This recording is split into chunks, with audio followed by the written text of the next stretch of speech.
پڑھتے رہو تم اپنے آقا پر درود، ہے فرشتوں کا وظیفہ الصلاۃ والسلام۔ معزز سامعین، جملہ حاضرین، السلام علیکم ورحمۃ اللہ وبرکاتہ۔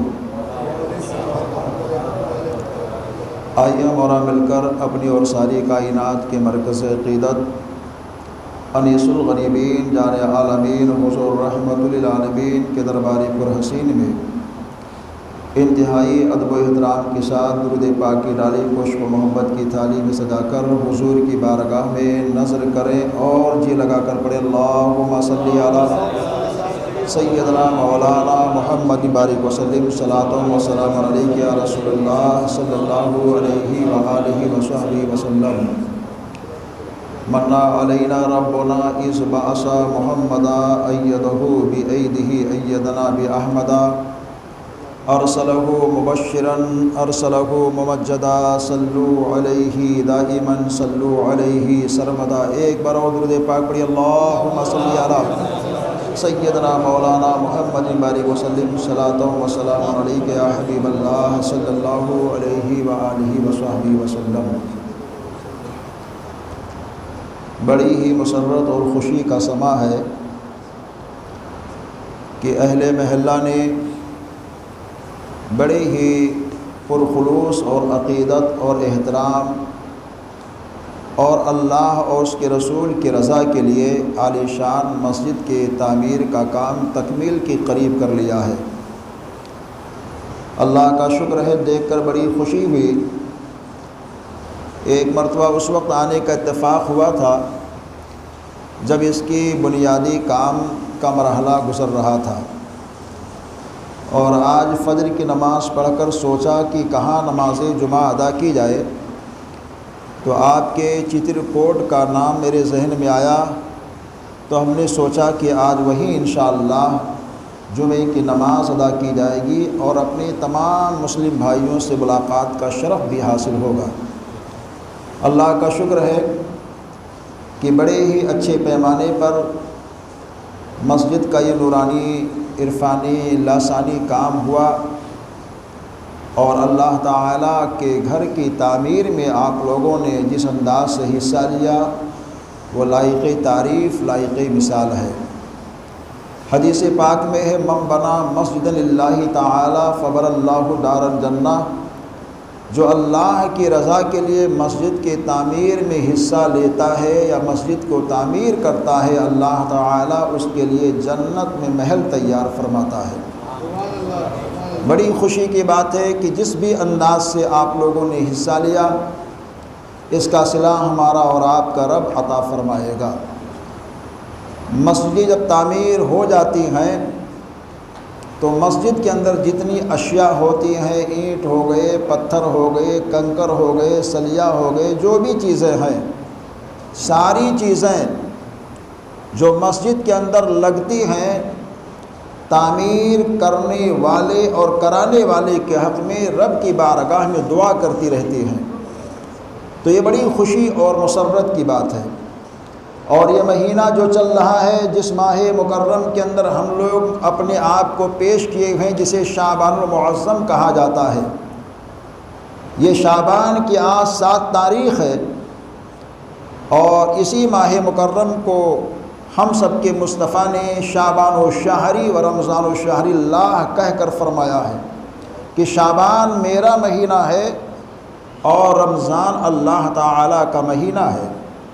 اس مہینے کو ہم سب کے مصطفیٰ نے اپنا مہینہ فرمایا، اور رمضان کو ہم سب کے مصطفیٰ نے اللہ کا مہینہ فرمایا۔ گویا کہ ہم اور آپ جس مہینے کے اندر ہیں، یہ ہمارے حضور کا مہینہ ہے۔ ویسے ہر دن، ہر رات، ہر مہینہ، ہر سال کا ہر لمحہ، بلکہ کائنات کی ساری چیزیں جو کچھ ہیں وہ سب حضور کے صدقے میں ہیں، مگر مصطفیٰ جان رحمت نے، انیس بے کساں نے، مصطفیٰ مجتبیٰ مرتضیٰ نے شعبان کو اپنا مہینہ کیوں فرمایا؟ یہ ایک ذہن میں بات آتی ہے، محرم سے لے کر ذی الحجہ کے سارے مہینے کو حضور نے اپنا مہینہ نہ فرمایا، ماہ ربیع النور میں حضور کی آمد ہوئی، مگر ماہ ربیع النور کو بھی حضور نے اپنا مہینہ نہیں فرمایا۔ شعبان کو سرکار فرماتے ہیں شعبان و شہری و رمضان و شہر اللہ، شعبان میرا مہینہ ہے اور رمضان اللہ تعالیٰ کا مہینہ ہے۔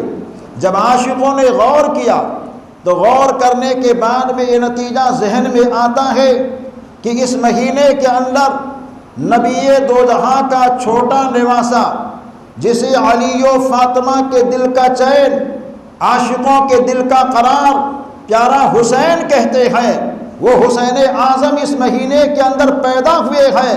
تو ہم سب کے مصطفیٰ نے اس مہینے سے اتنی محبت فرمائی اور عاشقوں کو بتا دیا کہ مجھ کو صرف حسین ہی سے محبت نہیں ہے، بلکہ جس مہینے میں میرا حسین پیدا ہو رہا ہے اس مہینے سے بھی ہم کو محبت ہے۔ جبھی تو آمنہ کے لال فرماتے ہیں شعبان و شہری و رمضان و شہر اللہ، شعبان میرا مہینہ ہے اور رمضان اللہ تعالیٰ کا مہینہ ہے۔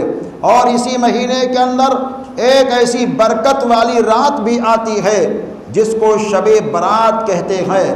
برات کے معنی ہوتے ہیں نجات کے، اور شب کے معنی ہوتے رات کے۔ یہ فارسی جملہ ہے شب برات یعنی نجات کی رات۔ وہ کون سی رات ہے؟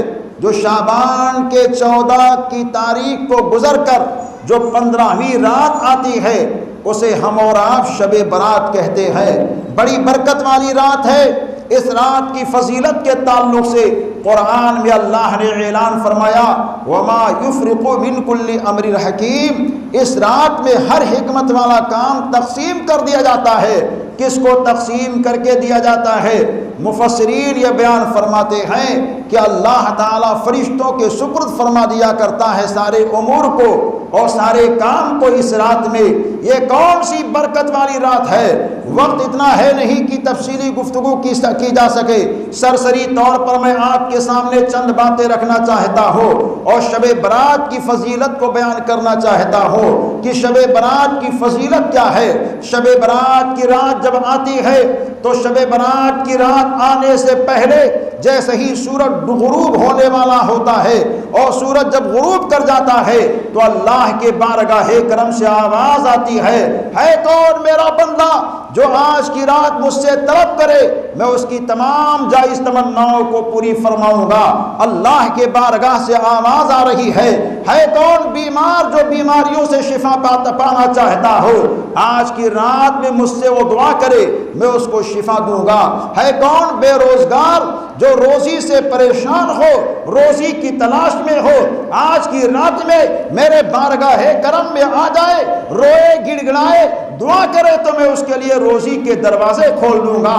اللہ تعالیٰ اس طرح کی دعائیں کرتا رہتا ہے اور بار بار بندوں سے کہتا ہے اے بندو مانگو، کیا مانگنا چاہتے ہو، جو تمہیں جائز دعائیں مانگنی ہے آج کی رات مانگو، میں ضرور تم کو عطا کروں گا۔ یہ برکت والی رات، یہ عظمت والی رات، یہ نکاحت والی رات ایسی رات ہے کہ اس رات میں اللہ کے فرشتے بندوں کے قریب آیا کرتے ہیں اور جو بندے اور بندیاں اللہ کا ذکر کرتے ہیں قرآن کی تلاوت کی شکل میں، نفلوں کی شکل میں، اذکار کی شکل میں، درود پاک کی شکل میں، ان کے حق میں وہ اللہ کے فرشتے دعائے خیر کیا کرتے ہیں، ان کی بھلائی کی دعا ہوتی ہے، ان کی کامیابی کی دعا ہوتی ہے۔ آج کی رات جب شب برات کی رات آتی ہے تو اس رات میں اللہ تبارک و تعالیٰ کے بارگاہ کرم سے اذن عام ہوتا ہے میرے بندو آج تمہاری خطائیں معاف کر دی جائیں گی، تمہارے گناہ کو معاف کر دیا جائے گا، مانگو جو طلب کرنا ہے طلب کرو۔ چنانچہ تاریخ میں یہ لکھا ہے اور حدیث پاک کا مفہوم بھی یہ ہے کہ اللہ تبارک و تعالیٰ فرشتوں کے ذمے جب کام سپرد فرماتا ہے تو یہ اللہ کا حکم ہوتا ہے اے میرے فرشتوں کون سے بستی میں خوشحالی دینی ہے اس کو نوٹ کر لو، کون سی بستی میں پستی پیدا کرنی ہے اس کو نوٹ کر لو، کس کو مدینہ مدینہ شریف اور مکہ مکرمہ کی حاضری کا موقع ملنے والا ہے۔ آج کی رات میں نوٹ کر لو، گویا کی شب برات کی رات حج پہ جانے کی رات ہوتی ہے۔ جو اللہ کا بندہ اس رات میں اللہ کی بارگاہ میں زیارت حرمین طیبین کی دعا کرتا ہے، اللہ تبارک و تعالی کسی نہ کسی ذریعے سے اس کو وہاں پہنچنے کا موقع بھی دے دیا کرتا ہے۔ بڑی برکت اور بڑی نکاحت والی رات ہوا کرتی ہے۔ ایسی راتیں جب آئیں تو ہم اور آپ ذکر و اذکار میں اس رات کو گزاریں، اللہ کی یاد میں اس رات کو گزاریں۔ لیکن کچھ لوگ ایسا بھی کرتے ہیں کہ شب برات کی رات جب آ جاتی ہے تو رات کی شباشی کے لیے بہت سارے ہیلے اپناتے ہیں، اور ہیلے کا طریقہ یہ ہوا کہ کچھ وقت مسجدوں میں بیٹھ کر کے، کچھ وقت گھروں میں بیٹھ کر کے ذکر و اذکار کرتے ہیں، نوافل پڑھ لیتے ہیں، تلاوت قرآن کر لیتے ہیں، درود پاک کی کثرت کر لیتے ہیں، اور پوری رات جاگنے کے چکر میں عبادت تو شروع میں انہوں نے کر لی ہے، بعد میں کیرم بورڈ کے پاس پہنچ گئے اور وہاں کیرم بورڈ کے پاس بیٹھ کر کے پوری رات کو گزار دیا کرتے ہیں۔ کچھ لڑکے ایسے بھی ہوتے ہیں کہ کرکٹ کھیل کر کے رات میں اپنے وقت کو برباد کر لیا کرتے ہیں۔ کچھ لوگ ایسے ہوتے ہیں کہ ایسی بابرکت راتوں میں شروع میں عبادت تو کر لیتے ہیں اور بعد میں تاش کی پتیوں کو اپنے ہاتھوں میں لے لیا کرتے ہیں اور سوچتے یہ ہیں ہم نے جاگ لیا، ہم کو ثواب مل گیا۔ لیکن ایسا نہیں ہے۔ جاگنا ہے تو قرآن کی تلاوت میں جاگو، جاگنا ہے تو رسول پاک کی محبت میں جاگو، جاگنا ہے تو ذکر و اذکار میں جاگو، جاگنا ہے تو اپنے آنکھوں سے آنسو کو بہا کر کے رب کو منانے میں جاگو۔ اگر کوئی اللہ کا بندہ ذکر و اذکار میں جاگتا ہے تو اس کا جاگنا اللہ کی بارگاہ میں بے پناہ قبول و مقبول ہوا کرتا ہے۔ گناہوں میں جاگنے سے کچھ حاصل نہیں ہوتا ہے۔ گناہ میں اگر رہ کر کے کوئی انسان جاگے گا تو اس کا جاگنا فضیلی ہوگا۔ جاگنا ہے تو اللہ عز و جل کو یاد کر کے جاگیے۔ یہ ایسی بابرکت رات ہے، جب تک اللہ توفیق دے شب برات کی رات جب آئے اس وقت تک ذکر و اذکار کر کے جاگیے۔ اگر نیند کا غلبہ ہو رہا ہو تو آرام سے بستر پہ جا کر کے درود شریف پڑھتے پڑھتے، توبہ استغفار کرتے کرتے، دعائیں کرتے کرتے سو جائیے۔ وہ آپ کا سونا اللہ کی بارگاہ میں قبول ہوگا، کیونکہ آپ نے شروع میں عبادت کر لی ہے، بعد میں گناہوں سے اپنے آپ کو بچا لیا ہے۔ لیکن آپ جاگ کر کے پوری رات جاگ تو رہے ہیں مگر شروع میں عبادت کی اور آخر میں آپ نے گناہوں میں اپنے رات کو گزار لیا، تو یہ ساری چیزیں اللہ کی بارگاہ میں قبول نہیں ہوتی ہیں، بلکہ ساری وہ چیزیں جو آپ نے عبادت کی شکل میں کی ہے وہ سب کی سب رد کر دی جاتی ہیں۔ شب برات کی رات میں بے پناہ برکتیں ہوتی ہیں، عظمتیں ہوتی ہیں، نکاحتیں ہوتی ہیں۔ شب برات کے موقع پر ہمارے اور آپ کے گھروں میں ایک حلوے کا چلن بھی ہے اور حلوہ بنایا جاتا ہے۔ حلوہ ہم سب کے مصطفیٰ دونوں عالم کے سرکار صلی اللہ علیہ وآلہ وسلم کو بے پناہ پسند تھا۔ یہ مرغوب اور مقبول غذا ہے، اس کے بنانے میں کوئی حرج نہیں ہے، شریعت کی طرف سے اجازت ہے، بنانا چاہیے، اپنے رشتہ داروں کے گھروں پہنچانا بھی چاہیے اور تحفہ تحائف کی شکل میں ایک دوسرے کو دینا بھی چاہیے۔ یہ شریعت کی نظر میں جائز ہے۔ کچھ لوگ کہتے ہیں ایسے موقع پر حلوہ مت بناؤ، یہ بدعت ہے، لیکن ان کو معلوم نہیں کہ کون سی بدعت ہے۔ بدعت کہہ کر کے نوجوانوں کے ذہن کو بگاڑا جا رہا ہے اور یہ کہا جا رہا ہے کہ حلوہ شب برات کے موقع پر کیوں بنایا جا رہا ہے۔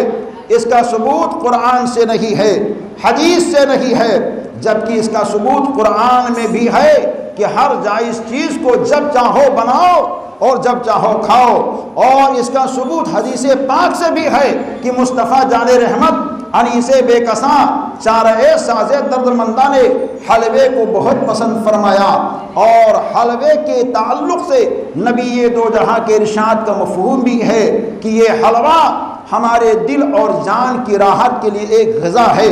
گویا کہ یہ جائز چیز ہے، اور جائز چیز کے بنانے میں کوئی تعین کر کے اگر بناتا ہے تو اس میں کوئی قباحت نہیں ہے، کوئی حرج نہیں ہے، بنانا چاہیے۔ اور شب برات کی جب رات آتی ہے تو رات کے موقع پر جہاں ہم سارے کام کرتے ہیں، انہی راتوں میں اللہ تعالی ہمارے گھر کے مرحومین کو اجازت دیتا ہے کہ اے مومنین کی روحیں جہاں چاہو جاؤ، آج تم کو جانے کی اجازت ہے۔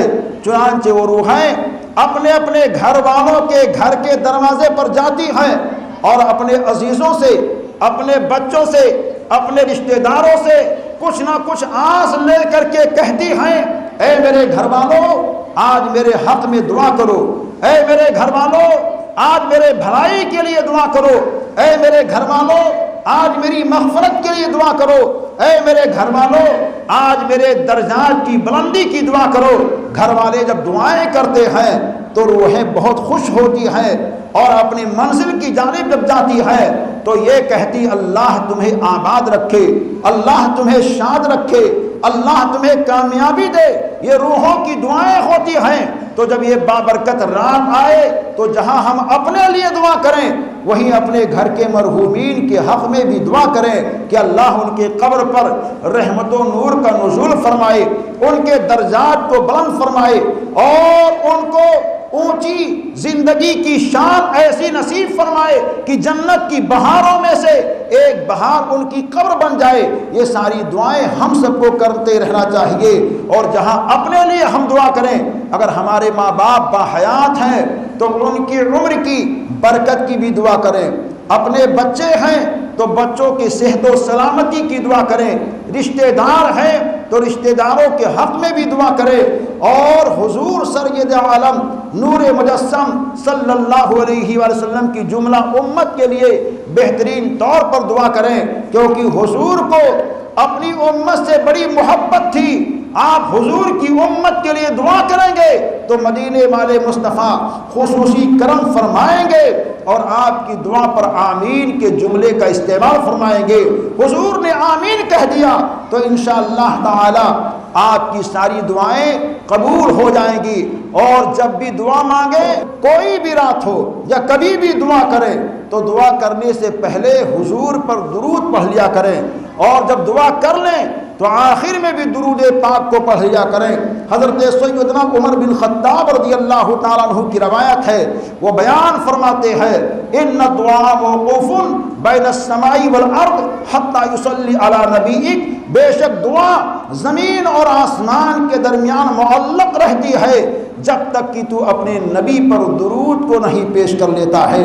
گویا کہ درود کو پڑھنے سے، اللہ کے حبیب کی بارگاہ میں درود پیش کرنے سے یہ ہماری دعائیں رب کی بارگاہ میں پیش کی جاتی ہیں اور قبول ہوتی ہیں۔ جبھی تو حدیث پاک میں ہے کہ یہ دعا زمین اور آسمان کے درمیان معلق رہتی ہے، لٹکی رہتی ہے جب تک کہ نبی پر درود اور سلام پیش نہیں کیا جاتا ہے۔ تو جب دعا کریں تو دعا کرنے سے پہلے حضور پر درود پڑھ لیا کریں، اور جب دعا کر لیں تو دعا کرنے کے آخر میں بھی حضور پر درود پاک کو پڑھ لیا کریں۔ اس سے دعائیں قبول ہوتی ہیں۔ اور اپنے گھروں کے اندر درود شریف پڑھنے کا ایک چلن پیدا کریں۔ گھر کے تمامی افراد اگر ایک ساتھ بیٹھ کر کے درود شریف کو پڑھ لیتے ہیں تو بہت بہتر ہے۔ اگر ایک ساتھ بیٹھ کر کے درود شریف نہیں پڑھ پاتے ہیں تو فردن کم سے کم روزانہ 313 مرتبہ حضور کی بارگاہ میں درود شریف پڑھنے کی عادت بنا لے۔ اس کا کیا فائدہ ہوگا؟ اگر کوئی نبی پاک کا دیوانہ اصحاب بدر کی تعداد کے مطابق روزانہ حضور پر درود کو پڑھ لیا کرتا ہے تو وہ 40 دن کا چلہ بھی پوری نہیں کرنے پائے گا۔ اللہ تبارک و تعالی اس کے گھر سے غربت اور پریشانی کو دور فرما دے گا، اور اس کے گھر میں ایسی برکتوں کا ظہور ہو جائے گا کہ وہ سوچے گا کہاں سے یہ برکتیں آ رہی ہیں، لیکن اسے معلوم نہیں ہے کہ اس نے کون سا وظیفہ کیا ہے۔